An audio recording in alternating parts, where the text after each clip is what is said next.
Բարև ձեզ սիրելի բարեկամներ, եթերում Բաց TV-ն է, աշխարհայացք հաղորդաշարը։ Մեր հյուրը բանաստեղծ Լևոն Բլբուլյանն է։ Բարև ձեզ, պարոն Բլբուլյան։ Բարև ձեզ, շնորհակալ եմ հրավերի համար։ Մենք ենք շնորհակալ, որ այսօր մեզ հետ եք, մեծ պատիվ է մեզ համար։ Սիրելի պարոն Բլբուլյան, խնդրում եմ հակիրճ ներկայացնեք մեզ ձեր անցածողին, դուք շատ հանրաճանաչ բանաստեղծ եք, բայց բոլոր դեպքերում այսպես է մեր ֆորմատը, ձևաչափը մեր հաղորդման, դուք ինքներդ հակիրճ ներկայացրեք ձեր բանաստեղծական անցածողին, ձեր հրատարակած գրքերը։ Շատ հակիրճ չի կարող լինել, եթե այդպես փորձեմ։ Հակիրճ ծնվել եմ Գավառ քաղաքում, բոլորին հայտնի Քյավառում։ Այո։ Եվ ուրախ եմ, որ այնտեղ եմ ծնվել, մեծացել, հյուրասեր, անմիջական, այդպես լավ նկարագրիչ մարդկանց միջավայրում, որը ինչ խոսք ներգործել է, իր դերն է խաղացել իմ ձևավորման, դաստիարակության գործում։ Ծնողներս իրավաբաններ էին, բայց երկուսն էլ այդպես արվեստի գրականության հանդեպ հակումներով, սիրով եւ դա ինձ թվում է ահագին դեր է խաղացել, որ ես փոքրուց հայրս մեծ գրադարան ուներ եւ փոքր հասակից ես սկսել եմ կարդալ, ընդ որում գուցե այնպիսի գրքեր, որ երեխային չի թույլատրվում, բայց այդ ամենը այն դերը խաղացին, որ ես եկավ մի ժամանակ, այդպես 3-4 դասարանից արդեն նույնիսկ սկսեցի փորձեր կատարել, որը ապագայում պարզվեց, որ միայն փորձեր չէին, գնալով լրջացան, մարդիկ հանդիպեցին ճանապարհից, ովքեր գնահատեցին, տպագրեցին, գովեցին եւ եկա հասա այսօրվա օրվան, այսքան բան։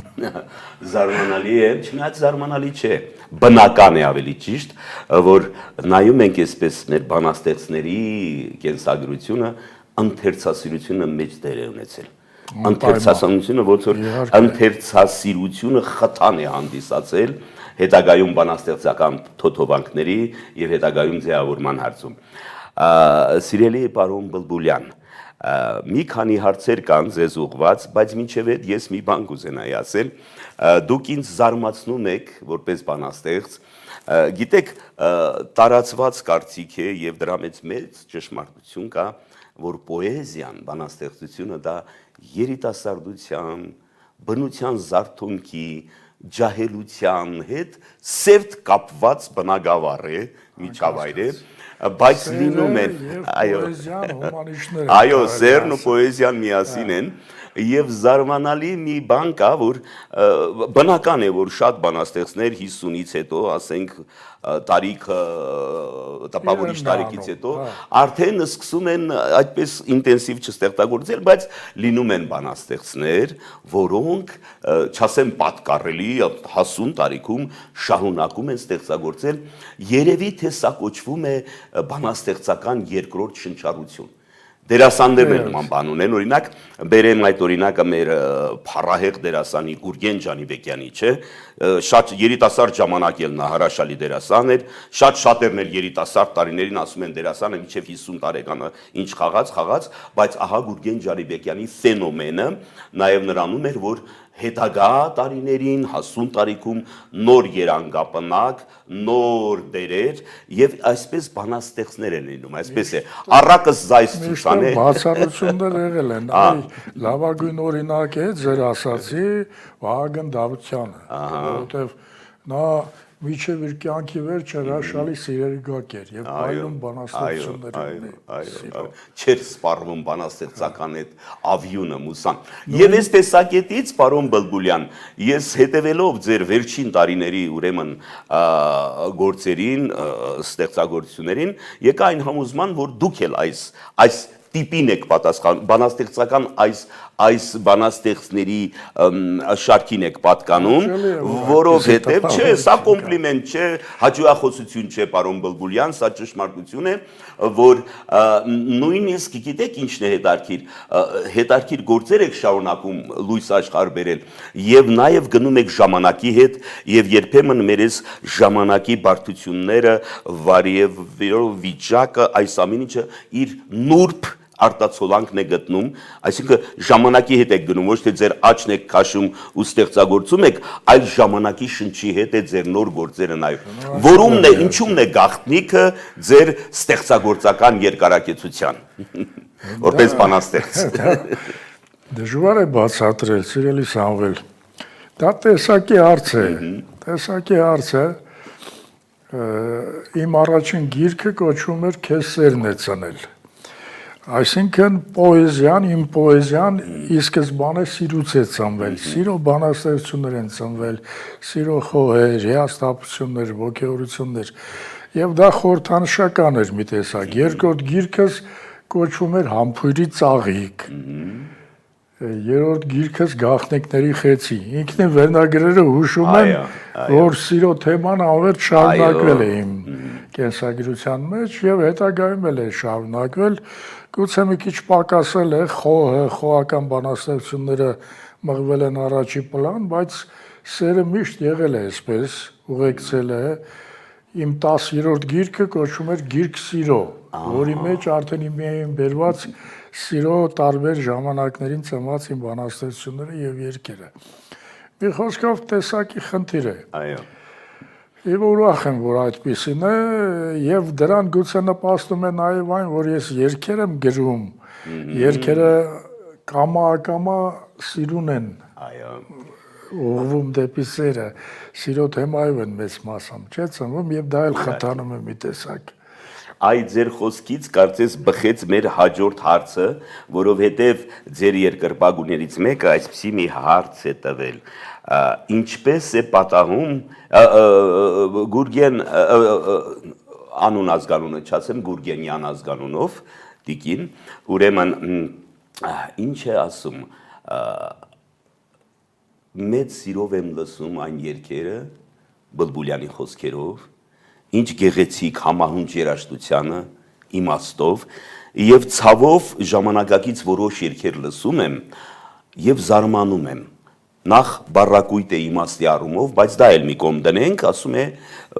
հարց տվող անձնավորությունը, որ երբեմն բառերը շատ զարմանալի կերպով կուզենայի հանդիպել քեզ, կուզեի հանդիպել քեզ։ Կարելի ասել, չէ, կուզեմ հանդիպել քեզ, ես եմ ասում։ Ինչպես է լինում, չէ՞ որ սա պրիմիտիվ, հասարակ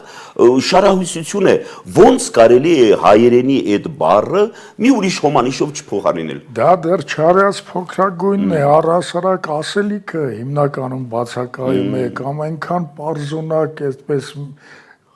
փոքր մի միտք վերցնում են ու անverջ կրկներքի մեջ անverջ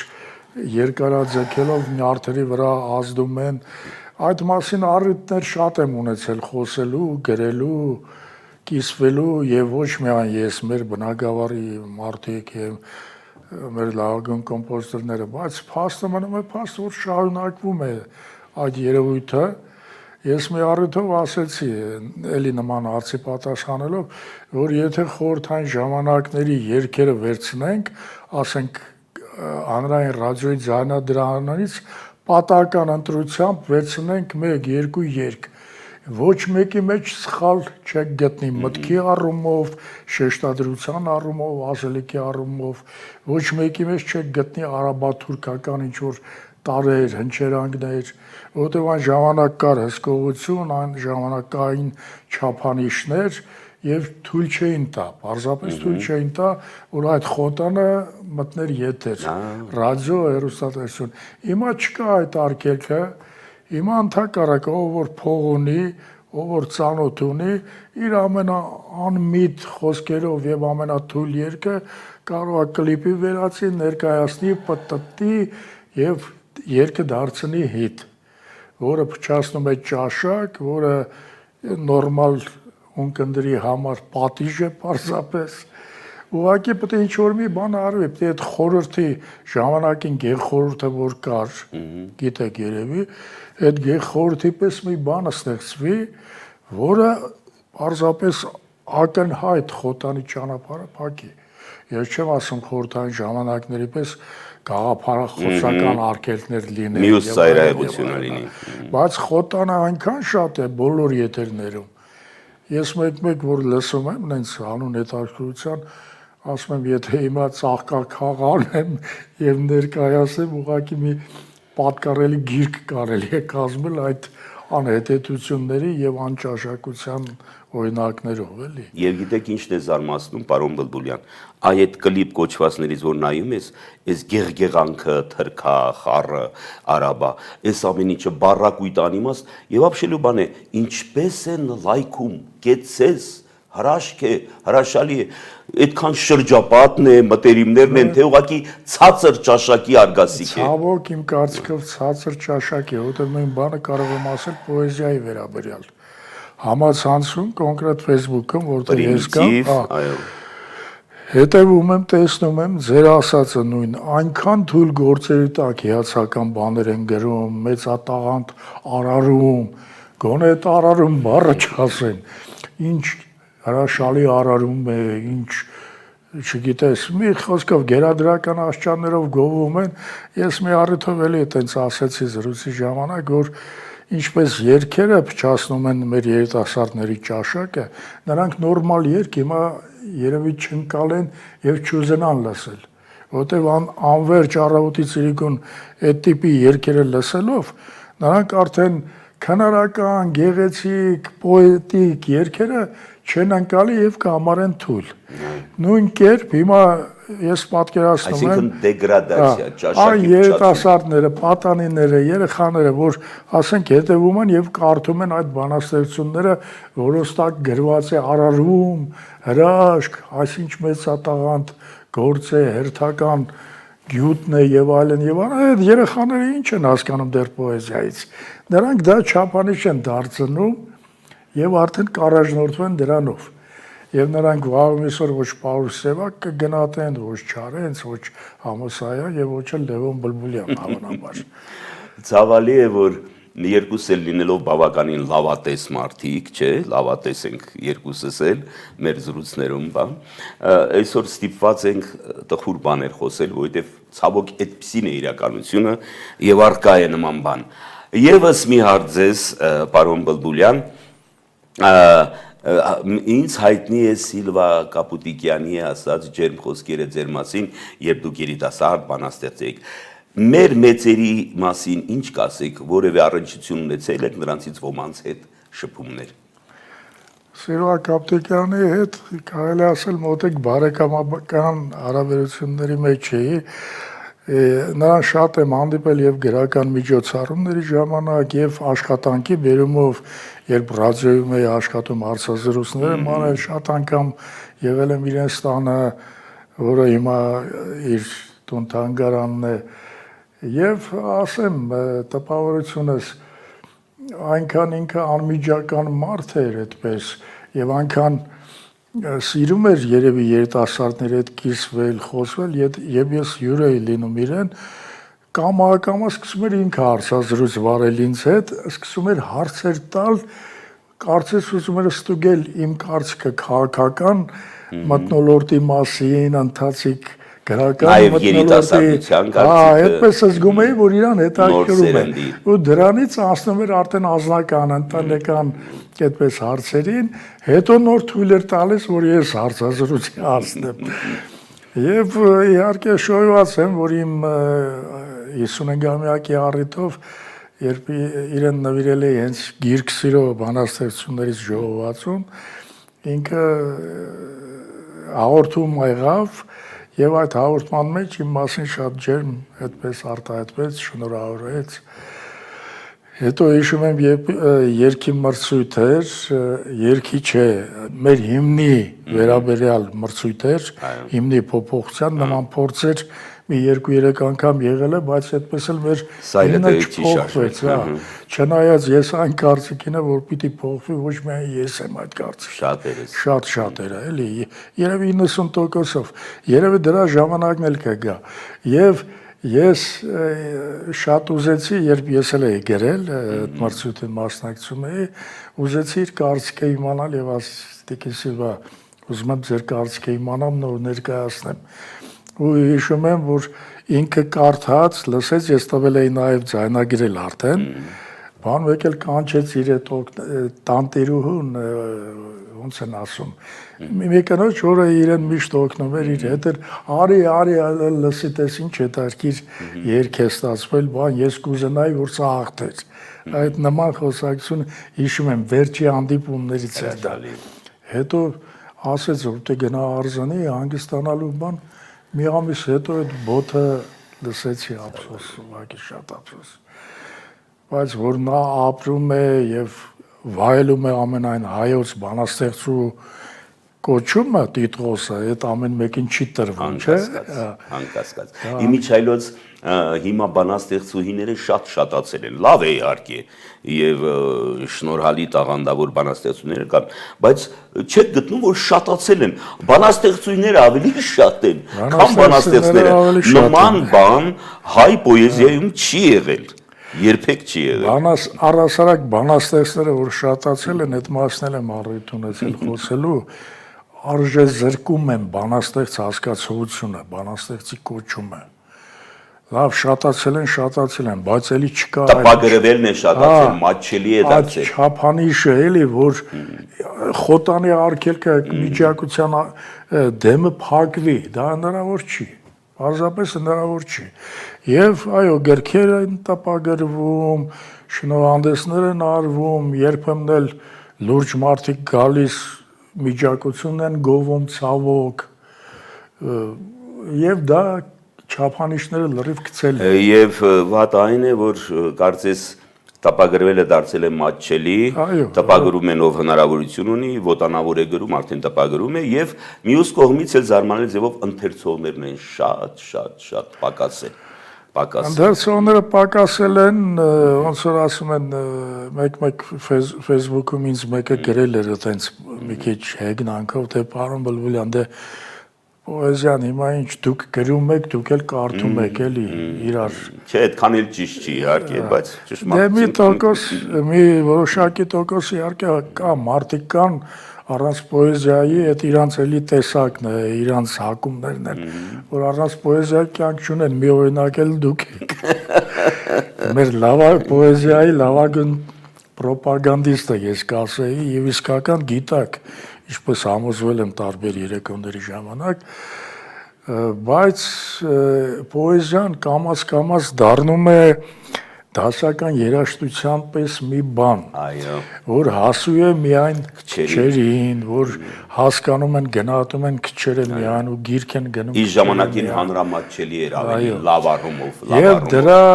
հիմնական պատճառը լավ իմաստով այն էր, որ մամուլը, ռադիոն, հեռուստատեսությունը մշտապես ուշադրություն էին դարձնում, ներկայացնում էին գրողներին, նրանց գործերը, նոր գրքերը, պետական մրցանակի, ուրիշ մրցանակների արժանացած գրքերը եւ հասարակությունը արդեն հետաքրքրվում էր։ Ես ասեմ, իմ առաջի գիրքը, որ ասեցի քեզ ծերնեցնել, այն ժամանակ երևի ամենափոքր տպականակը 3000-ն էր։ Այո։ 3000 տպագրվեց, հիմա դա աստղաբաշխական է թվում հիմա։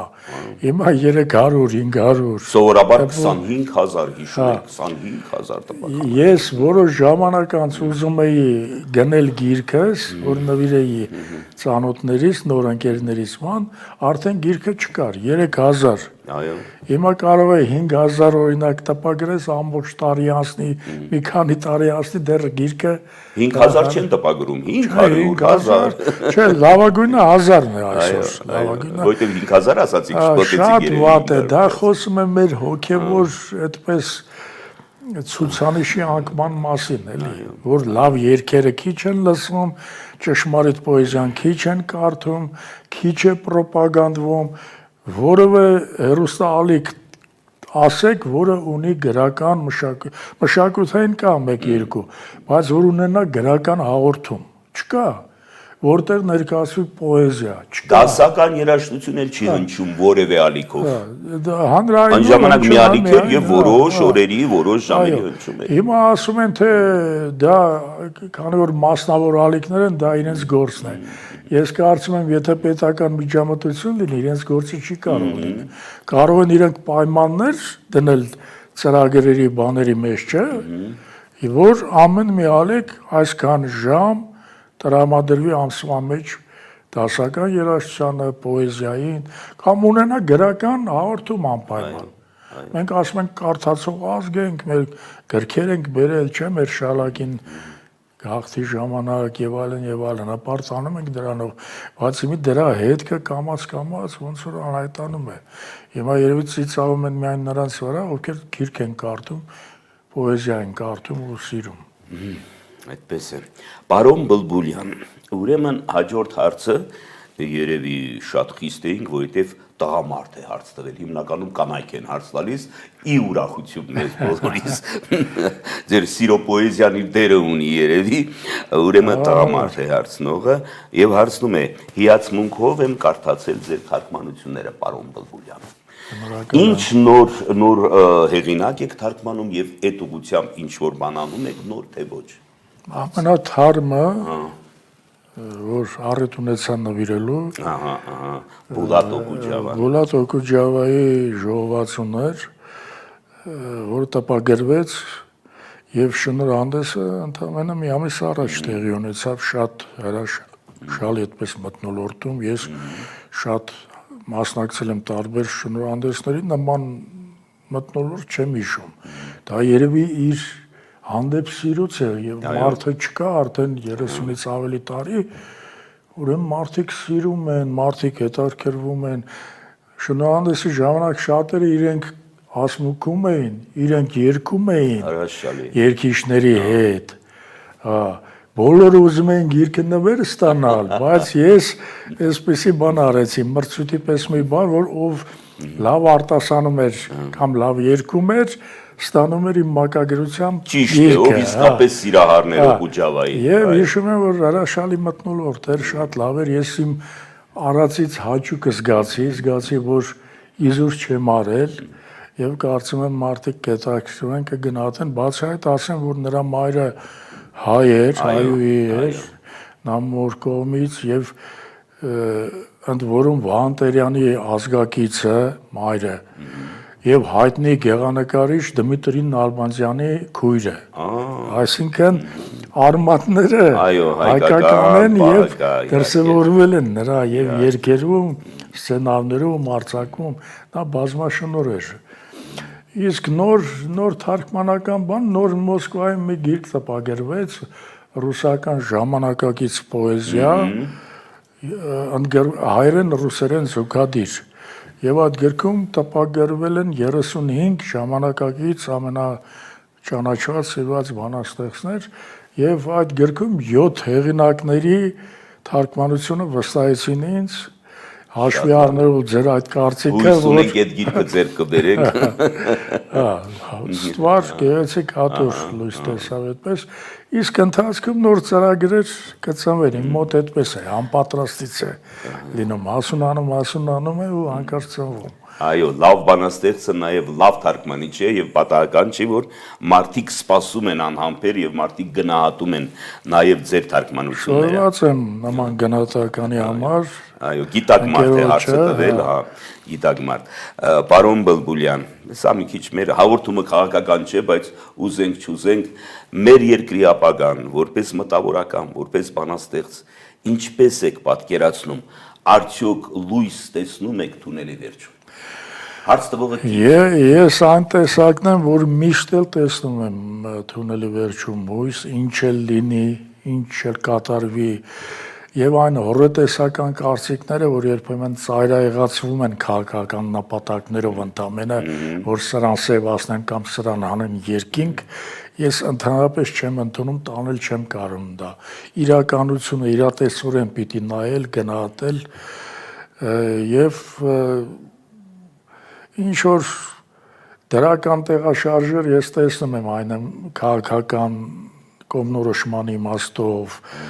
Հիմա որ շատ խորանամ կսկսեմ քաղաքականությունից խոսել, չեմ սիրում։ Այսինքն հայկական զսպանակը սեղմում է ու միշտ հետ հարված է տալիս։ Ես չեմ ուզում խոսել, որ էլի չընկնեմ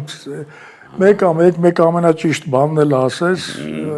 կողք աչից ձախից կարող է լրիվ տարբեր գնահատականների։ Չես խոսում, ասում են մտավորականը անտարբեր է, չի համարձակվում։ Խոսում ես, ասում են, «Էս ինչ ասես»։ Ես կխոսեի, եթե իմանայի իմ խոսելը ինչ որ մեկին կօգնի եւ կարժանանա գնահատականի։ Համոզված եմ մի բանակ կսկսի փնովել, մի բանակ գուցե ասի, հա, ինչ ճիշտ էր ասում։ Այո, Ուրեմն բանը Մարկ Տվենն էր կարծեմ ասել իր խոսքն է, որ ես սիրում եմ առիթի դեպքում էլ ասում է մարդիկ սովորաբար սիրում են, որ դիմացինը եւ իրանց ծանոթները համարձակ արտահայտում են իրենց մտքերը, բայց եթե այդ մտքերը համընկնում են իրենց մտքերի հետ։ Անճարեղ է ասված։ Հիմա եթե ես ասեմ, մտած կլինի, մի մասը կընդունի, մի մասը չի ընդունի եւ օգուտ չի լինի։ Գործակից, օգտակարության գործակից չի լինի պարզապես։ Facebook-ում էլ եմ համոզվել մի երկու անգամ որոշել եմ ինչ որ մեկի հետ կիսվել, վիճել։ Ես Facebook-ում ընդհանրապես Հետո համոզվեցի, հայտարարվել եմ ես, մեր Ջուլիան ինձ հետ կռվում էր, ասում էր այդ աղա, որ ձեր ասացի պես, եթե գիտեմ ասածդ ինչ որ օգուտ կտա, ասա, բայց ընդհանրապես վաստակում ես ճշնամիներ, որ ավելորդ է, որովհետև մեկին նույնիսկ մտերիմ ընկերոջ հետ փորձես ընկերաբար ինչ որ բայց եթե սկզբունքը իր դա է, ինքը 1000-ից 1 է կարող է Հավալիորեն շատ ենք քաղաքականացվել մտնոլորտը։ Իրենց ընկերներից եւ ընկերներին են հանում իրենց այդ Facebook-յան, մեկ էլ պարծենալով, թե այսօր այսքան հոգով անեցի, ինչ պարծենալու բան է։ Կարողացի ընդունել ուրիշի կարծիքը։ Ես ուրիշի կարծիքը հարգում եմ, երբեք չեմ թշնամանա։ Երբեք չեմ ասի դավաճան։ Իհարկե ծառայության մասին չի խոսքը։ Ու մի երկու օր առաջ, թե հենց երեք,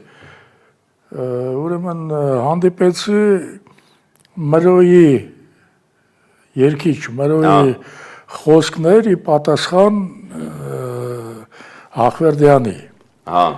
Ռուբենն էր Ռուբեն Ախվարդյանի, չէ, Ռուբենը իր հարցազրույցի մեջ ինչ որ անբարենպաստ էր արտահայտվում Մրոյի եւ էլի մի քանի երկիշների մասին, ես սպասում էի, որ Մրոն հիմա նույն տոնով ինչ որ ինչպես լինում է, չէ, թունոտ, այսպես շտամական հակարվածը կտա, այսպես ասած, ուղղակի քեֆս բերեց այդ մարդը եւ կուզենայի բոլորը կարողանան իրենց չընդունողների, իրենց հետ համախոչ չլինող մարդկանց կարողանան գնահատեն։ Ասեց ես իրան համարում եմ մեր լավագույն երգաներից, երգիչներից մեկը, նա ինձ համար միշտ մնալու է գնահատող, այդ կարծիքն էլ իր կարծիքն է, ես սիրում եմ հարգել մարդկանց կարծիքը։ Հա Եվ այդպես պիտի լինի, պիտի այդպես լինի, ոչ թե սաղ ազգը թշնամանա իրար հետ։ Որովհետև բոլոր դեպքերում արվեստագետ է Ռուբենը, էմոցիոնալ է, կարող է մի քիչ կոպիտ խոսել, իր արածը երբեմն դնում են մի կողմ եւ այնպես անպատկառ հարձակումներ ունեն։ Բայց Մրոն ասում խոսում են հակառակ իրան կարծիքին չի համաձայն։ Չեն խոսում, ասում են չի խոսում։ Խոհեմության եւ այդպես բանի ամբերատարության օրինակ ծառայեց, որ ես կուզենայի։ Ոչ թե սկսել Եվ դա իրեն պատիվ է բերում, անշուշտ, իհարկե։ Միայն, եթե չէ խոսի այդ մասին։ Այս որ ասում եք Facebook-ի ջնջել բան, չեմ ուզում երկար խոսել, մի տղա Կրասնոդարից, ինքն էլ դասախոս, հայ, 40-ին մոտ, Հայաստանի ժամանակին գնացել են, այդպես նկարագրեց, գրել էր, որ պարոն Բաղինյան, ես ջնջում եմ իմ Facebook-յան էջից, անցյալ տարի էր, ասի ինչ ա եղել տղա ջան, ես չեմ սիրում այդպես գրագրություն, զանգեցի ուղղակի, հա, ինչ ա եղել, ասեց ձեր լսում էի նարեկացի եք կարդում, ձեր պոեզիան, բայց հիմա ես ձեզ ջնջում եմ, ինչի համար, ասեց մի զրույցում դուք ասացիք, որ այնտեղ լեհերը համեմատել էին Ստալինին Հիտլերի հետ, դուք այդտեղ բան ասեցիք, որ ճիշտ են արել։ Ոնց կարելի է Ստալինին Հիտլերի հետ համեմատել, այդ լեհերը,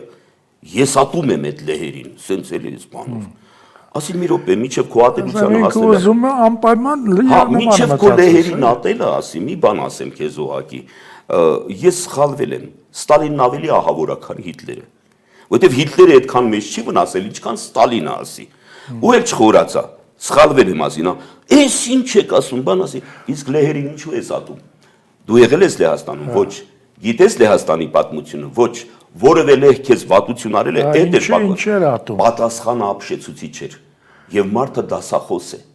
Եվ մարդը 40-ամյա հայ է։ Եվ ինչ պատասխանեց, որովհետև այդ լեհերը մեր ռուսներին չեն սիրում։ Դրա համար ինքը ատում է լեհերին։ Ասի որ պատմություն իմանայր ինչեր են արել ռուսները լեհերի գլխին, սա մի կողմ դնեմ։ Դու շատ ռուս ընկերներ ունես, իհարկե, իմ բոլոր ընկերները ռուս են։ Ասի շատ ռուս ընկերներ ունես, որոնք ատում են ներողություն ադրբեջանցիներին, որոնք հայերին չեն սիրում։ Բա դա ինչ կարևոր է, դուք արդեն ուրիշ բան եք անում։ Ասի տղա ջան, ուրիշ բան չեմ անում, ես եմ քեզ ջնջում հիմա։ Հաջողություն քեզ։ Կներես ես երկարաբանության համար։ Եվ այդպես մտածողներ ցավոք լիքն են, էլի։ Մի քիչ իրանց ոչ մոտիկ կարծիք հայտնես վերջ։ Հա, այդպես է։ Պարոն Բլբուլյան ջան, ուրեմն ես ուշացումով մի քիչ հաղորդման սկզբում պիտի շնորհավորեի ձեզ, թող ձեր երկրպագուհիները ված չզգան իրենց ձեր 75-ամյակը շնորհավորում եմ, այո, թրջում են տարիները, իսկապես թրջում են։ Թե ոնց հասավ այդ տարիքը ես։ Այնքան էլ շատ չի լավ։ Ժամանակին այդպես մեզ թվում, հետո որ հասնում ենք այդ տարիքին զգում ենք։ Այդ ժամանակին անկան շատ էր թվում։ Հիմա այդքան չեմ զգում։ Այո։ Ես ձեզ ցանկանում եմ նոր ստեղծագործական հաջողություններ, հույս ունեմ նորից մեզ կպարգևեք երջանիկ պահեր պոեզիայի սիրահարներից ձեր առաջիկա գործերով եւ դարձյալ երգեր կծնվեն ձեր իմաստալից գեղեցիկ բարձր ճաշակով գրված տողերով։ Շատ շնորհակալ եմ։ Շնորհակալություն։ Շնորհակալ եմ հրավերի համար։ Առիթ եղավ խոսեցինք, կիսվեցինք հարցերի շուրջ, որոնց հակառակողները հուսով եմ շատ չեն լինի։ Դե ինչ արած, խոսում ենք հիմա, պետք է խոսենք։ Հակառակողներ էլ կլինեն, անխուսափելի է։ Այո, անխուսափելի է իհարկե։ Բայց ինձ թվում է ձեր լսարանը հիմնականում այնպիսի մարդիկ են, որոնք նման խոսակցություններից ինչ որ բան կարող են քաղել անպայման։ Դե այդպես է, որովհետև ուզենք թե չուզենք, մենք ապրում ենք հասարակության մեջ, մենք ապրում ենք մեր երկրի ճակատագրով եւ մենք բոլորս էլ այդ հարցով նախանձախնդիր ենք ինչ որ լավ բան անելու, ինչ որ լավ ազդեցություն թողնելու։ Վերջին արվեստը, գրականությունը դա նաեւ կոչված է ինչ որտեղ մարդու աշխարհայացքը ձևավորելու, մարդու մոտ ճաշակ, մարդու մոտ ինչու՞ չէ հայրենասիրություն, մարդու մեջ իր տեսակի հանդեպ նախանձախնդիր լինելու, ուրեմն։ Եվ ես գտնում եմ, որ գրողը, արվեստագետը պիտի այդ ամենին ծառայի իր ստեղծագործությամբ։ Այո։ Ոչ թե այդպես ամբիոններից ճառեր ասելով, սրան փնովելով, նրան գովելով։ Իր ստեղծագործությամբ, իր գուցե հարցազրույցներով երբեմն։ Այո, իր գործով։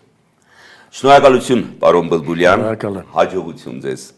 Եվ այսպես, սիրելի բարեկամներ, ավարտվեց մեր հերթական հաղորդումը, մեր հյուրն էր բանաստեղծ Լևոն Բլբուլյանը։